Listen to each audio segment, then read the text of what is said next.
Mr. Chairman, Mr. Speaker, and honorable members, I have great pleasure in welcoming you to this joint session of the state legislature. I extend to you my warm greetings and good wishes for the new year.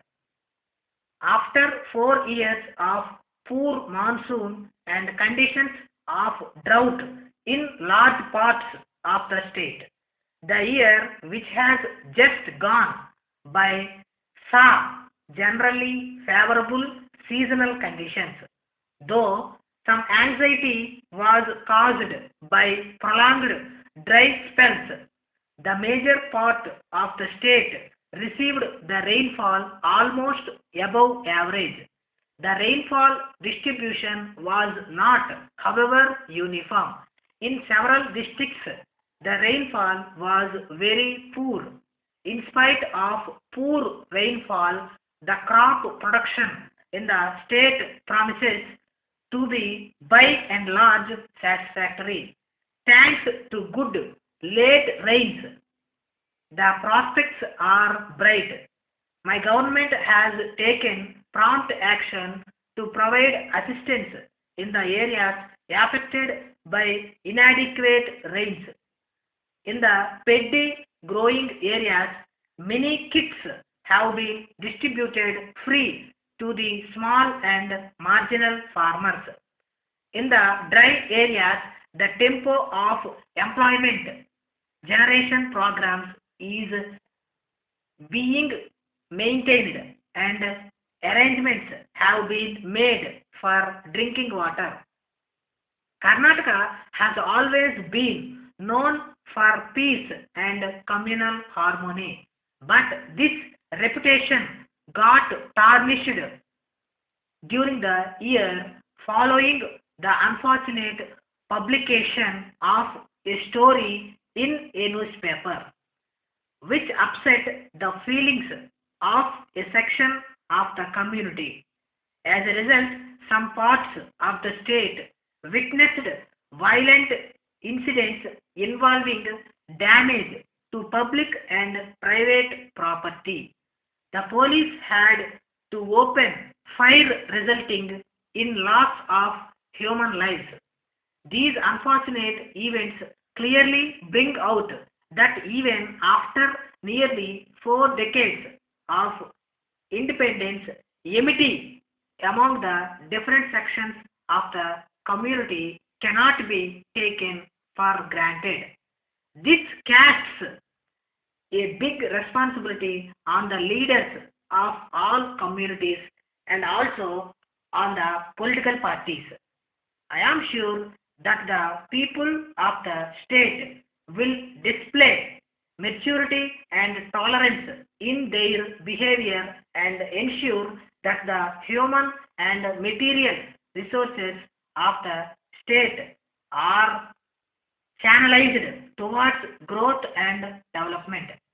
A major event during the year has been the holding of the second conference of the South Asian Association for Regional Cooperation in Bangalore.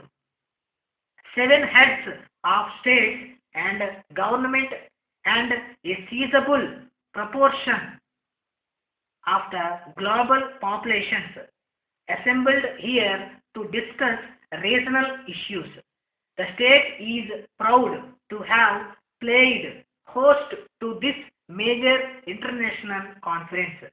We feel particularly gratified by the appreciation expressed by our Prime Minister and other visiting dignitaries of the arrangements made by the state government. My government's primary concern has always been with the all-round development of the state. I am happy to inform you that according to the latest available analysis of the Ministry of Program and Implementation, Government of India, your state stood fifth among all the states in implementing the 20-point program. The progress recorded on the anti-poverty programs has been in line with the agreed targets. Even in respect of one or two schemes where the progress has been slow in the early part of the year. The shortfall expected to be made up by the end of the financial year. As is well known, my government has been paying special attention to the problems of the rural areas and of the poorer sections of the society. In the last 3 years, a wide variety of programs has been introduced by the government for their welfare. Good progress has been made in the introduction of Kannada in administration. The use of Kannada in the preparation of notes and in correspondence is widespread in the offices at the district and lower levels, even at the state headquarters, except where the use of English is obligatory to meet legal requirements. There has been a rapid progress in the use of Kannada. A large number of state acts have already been translated into Kannada, while new bills are being drafted in original in Canada itself. Honorable members, I have now come to the end of my address. The budget session always has a heavy agenda. Apart from the passing of the budget, you will be considering a number of matters. I am sure that both care and expedition will characterize your deliberations. I wish you all success in the coming year.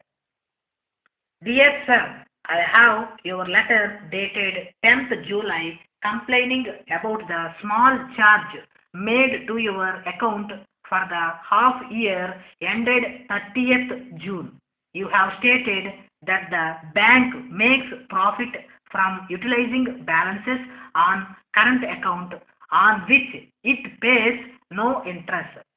While I agree with you on this point, I hope you realize that the bank has to bear many expenses in connection with the conduct of current accounts.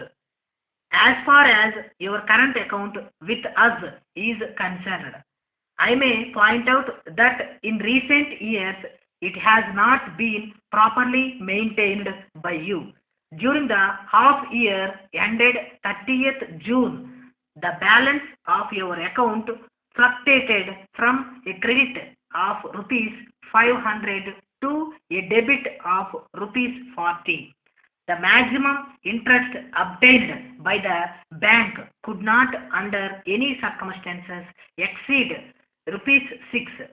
This, I hope you will agree, is not sufficient to cover the cost of operating the account, of dealing with checks drawn and of collecting checks paid in together with postage cost of printing, etc. I may draw your attention here to our rule that a minimum balance of rupees 500 must be maintained for keeping a current account alive.